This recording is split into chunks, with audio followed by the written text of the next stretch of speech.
Good evening again. Welcome to another share in Heroes and Villains. I'm kind of excited because I think it's been a while since we've had a hero, at least from the share that I've been giving. This is my first hero, so I'm kind of excited about a little bit of a change of pace. So I wanted to take a look at the career of Chizkiyahu HaMelech, King Chizkiyahu Hezekiah, who was really the first righteous king in a series of idolatrous and corrupt monarchs, including, in fact, his father Achaz. His father Achaz in Yehuda was a wicked king in the south. There were wicked kings in the north. And after several generations, we're told that we finally have a king who's righteous. And the account of Chizkiyahu's life is described in Tanakh. There are many aspects to it. The first couple of psukim give us a little bit of an overview of why he was so great. So I'd like to look a little more closely at those opening psukim and explore what his career involved, what his accomplishments were, but two, what characteristics was it that made him so great? Made him so great that, in fact, the Gemara suggests that he could have been Mashiach. Why he wasn't may not be for this year, but he was really considered one of the great kings of Israel, if not the greatest. So let's look at in your Tanakh. It's page 927. Kings 2, chapter 18, verse 1. So it gives us a background when Chizkiyahu came on the scene. It says, "Vayi b'shnas shalosh leHoshea ki ben Allah melech Yisrael." When Hoshea was in the north, melech Chizkiyahu ben Achaz melech Yehuda. That Chizkiyahu, son of Achaz, became the king of Yehuda, the southern kingdom. Ben Esrim Mechameh Shana, he was 25 years old. Hayav Malcha ve'Esrim B'Teisha Shana, and he ruled for 29 years.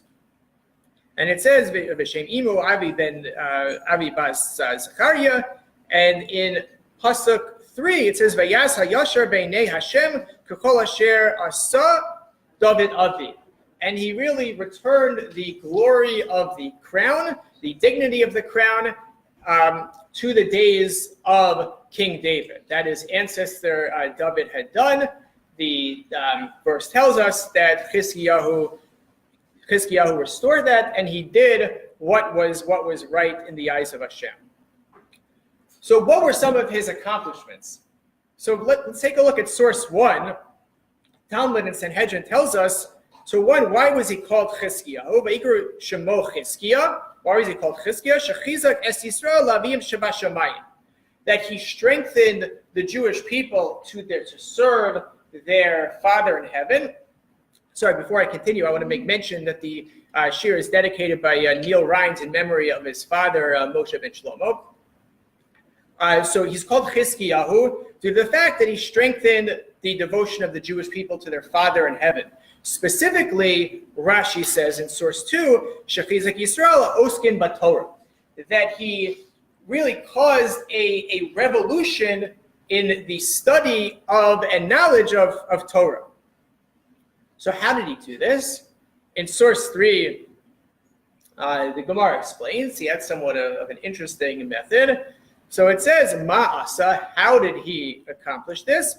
Na'atz cherev al Pesach beis hamedrash, he put a sword at the entrance of the study hall, and he says, V'amar kol mi she'eino osek b'Torah yitgar b'cherev zu, that anyone who doesn't engage in Torah will be stabbed by the sword.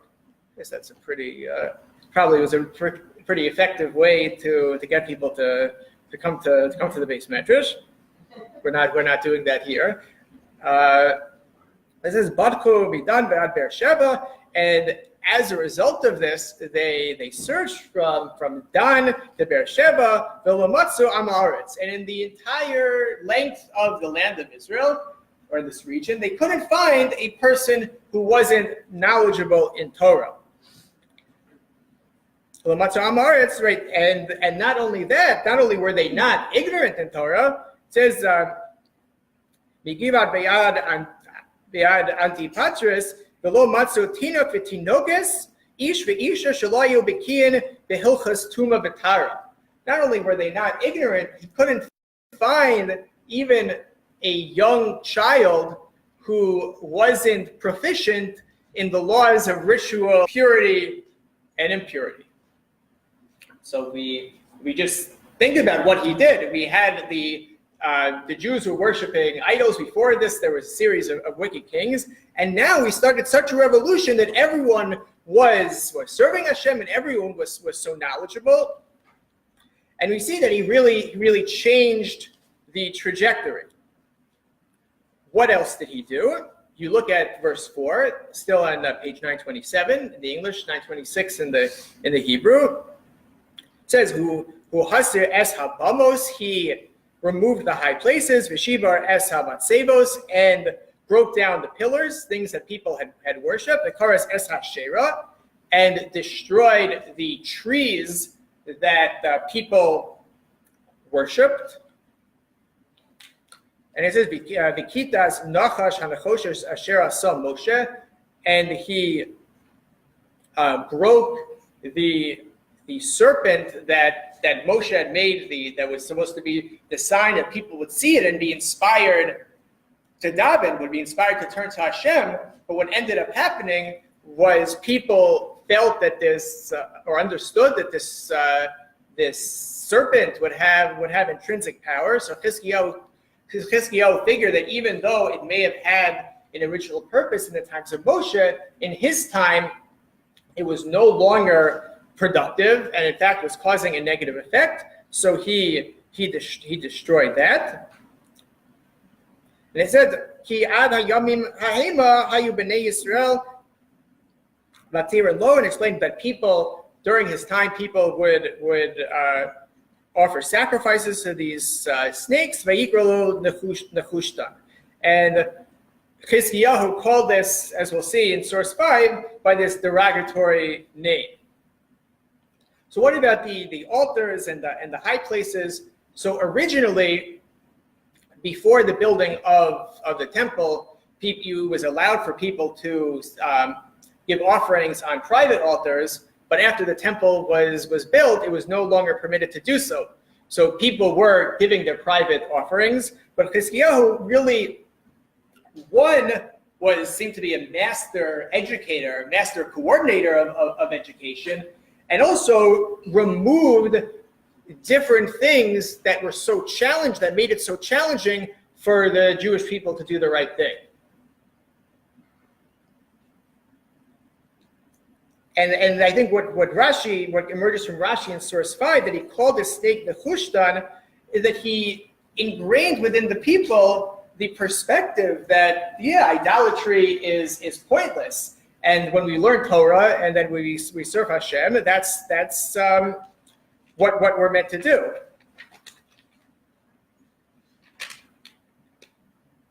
And if we continue in verse 5 on page 927, and it says, that he trusts in the God of Israel, and afterwards there was none like him. There was not a king like Chizkiyahu who came after him, nor was there one before him.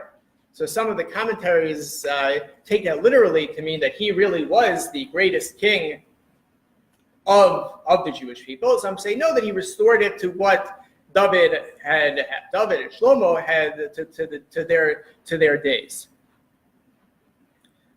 But notice the beginning of the pasuk says that he trusted in Hashem, the God of Israel. And we see this trust in an event that's described in his career, that there was tension between Yehuda and the Assyrians under Sancheriv, and Sancheriv wanted to attack, and I printed it here so we don't have to flip through much through our Tanakh. So it says in Divrei Hayamim, when the people were preparing for war, preparing their defense, Chizkiyahu gives them a pep talk. He says, "V'itin sarei milchamos ala'am." He appointed war officers. Vayikvetzem love al rechov shar ha'ir, and gathered them at the city gate. El rechov shar ha'ir vaydaber es levavam lemor. He spoke to them. He inspired them. Right? Chisku be'emtza al tiru ve'al tachatu b'nei melech Ashur. Don't be afraid of Sancherib, the mighty Assyrian king.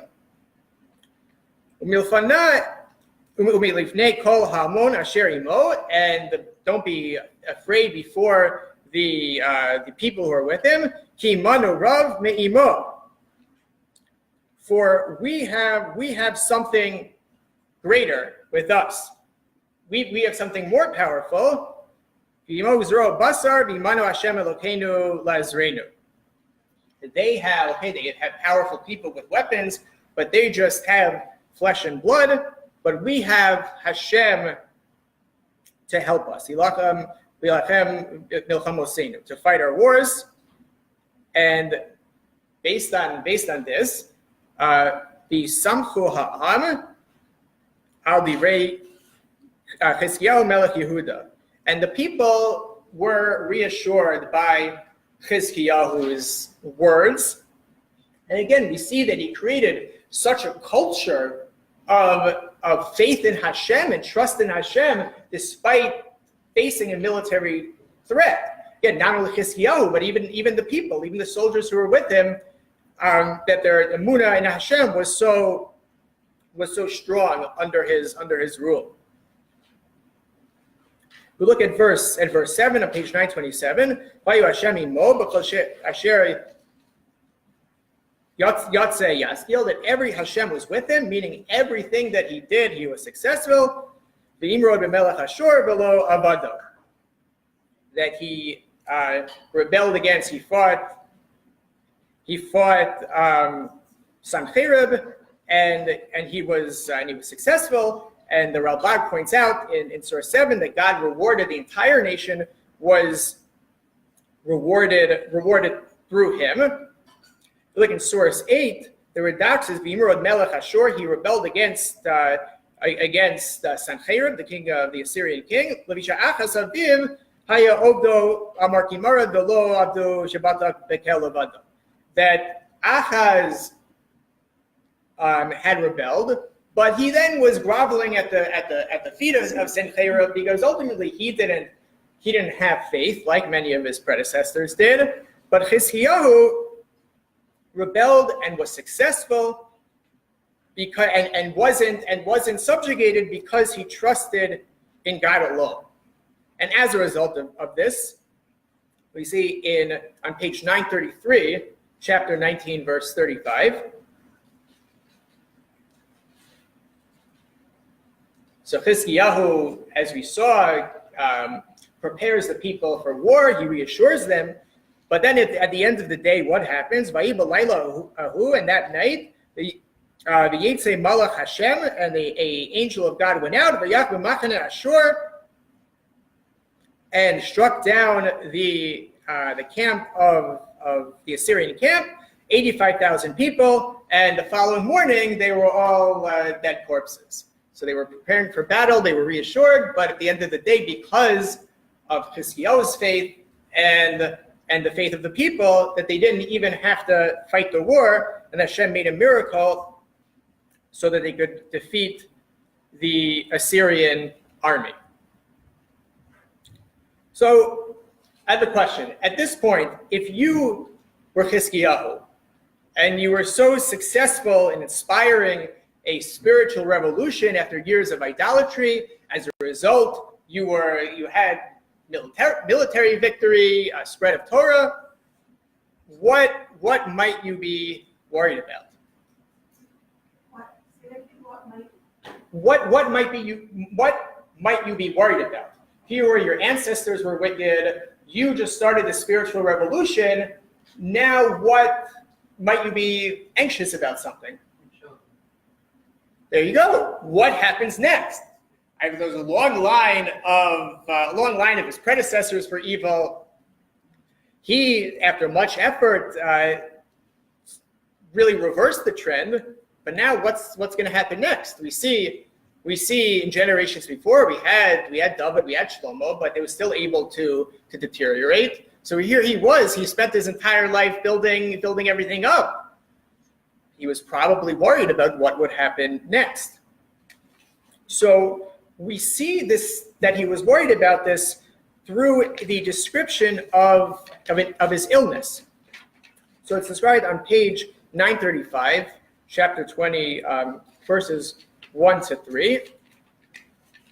And it describes that in those days, Chizkiyahu fell dangerously ill, and Yeshayahu came to him and told him, set your affairs in order because you're going to die.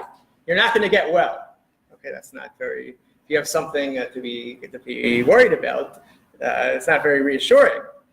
But then he has a moving tefillah. Says that it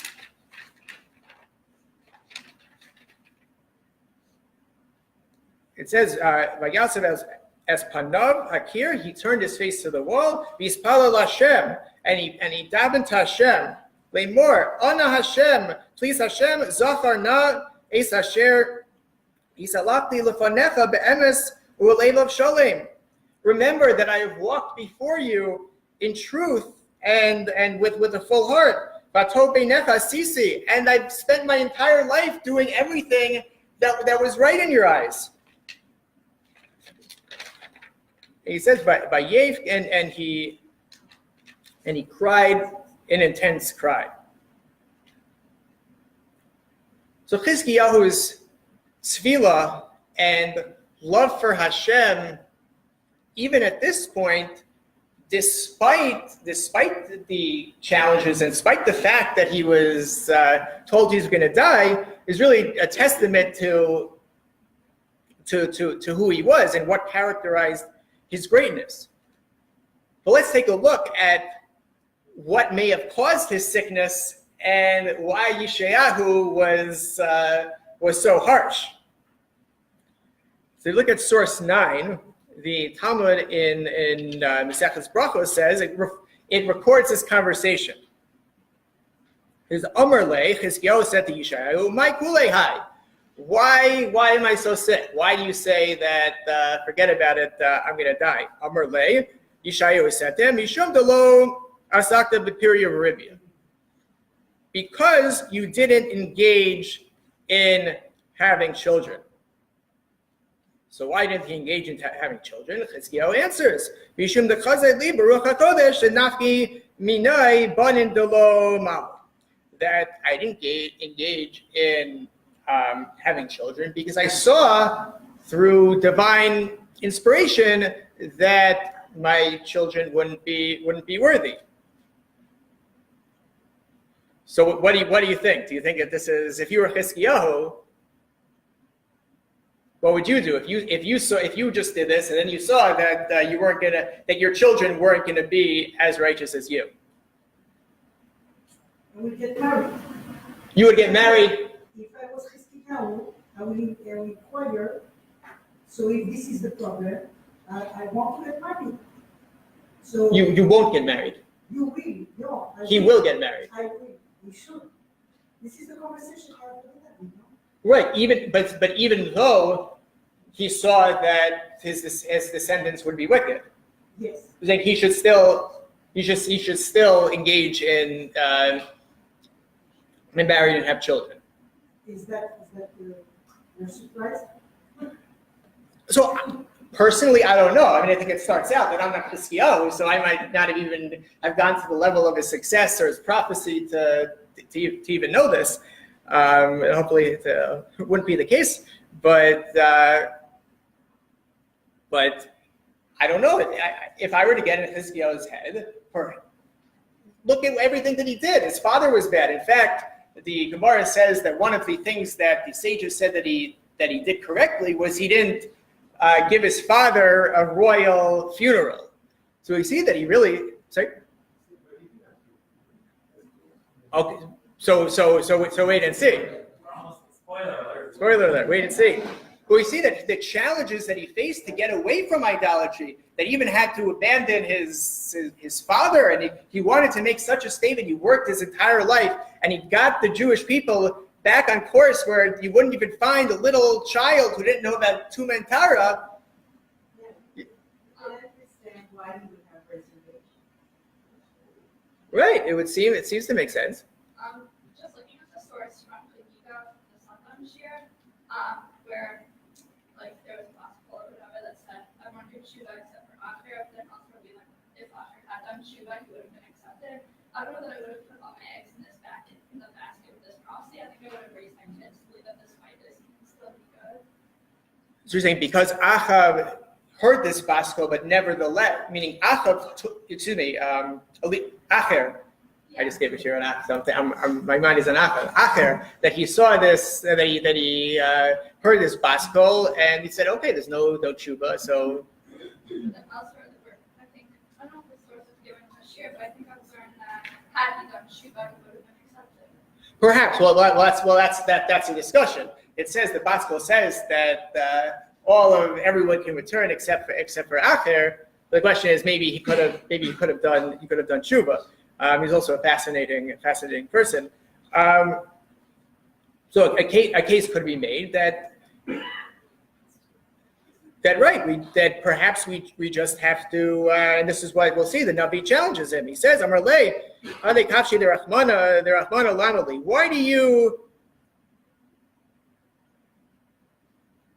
Why do you involve yourselves in the secrets of Hashem?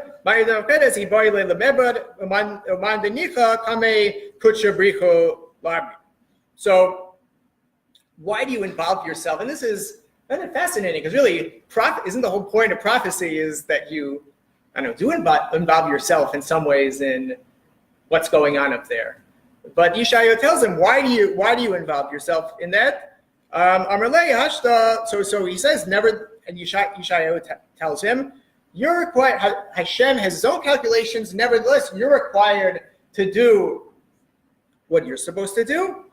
So Chizkiyahu, in character, says, "Amarlei hashka havli brata."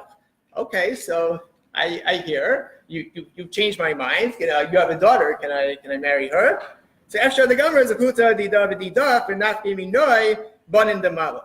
So maybe between my merits and your merits, maybe what I heard through divine inspiration, maybe we could reverse that. Maybe we could have a worthy child.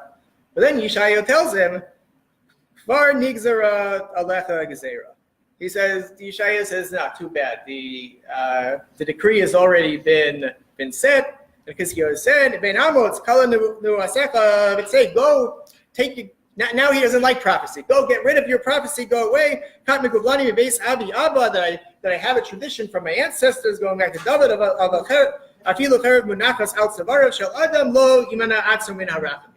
even if a sword is on your neck, don't despair of mercy. So this really characterizes who Chizkiyahu was. That he was someone who was successful because he had his faith and really reversed the trend of idolatry among the Jewish people. But what we see later on in Tanakh is that Chizkiyahu's prophecy ended up coming true. Who was his son? His son was Menashe. So, but I think we see it as demonstrated. I'm sorry? Then Menashe the Shuva, and right, he may have even been a big Torah scholar. So, but he's still counted among those kings who are wicked. Certainly wasn't the level of Chizkiyahu. So we see at the end of the day, and this is one of the mysteries of how Hashem runs the world. At the end of the day, he did do the will of Hashem, and it didn't necessarily turn out well. But Chizkiyahu is an example of a person who really fulfilled the imperative to do what's right and leave it all up to Hashem. Also, he was someone who was willing to accept rebuke, and we see that this characteristic, his faith and commitment to doing what was right in the eyes of Hashem, despite negative consequences to him, was something that made him one of the great kings of the Jewish people, and is something that should serve as an example to us. Thank you so much.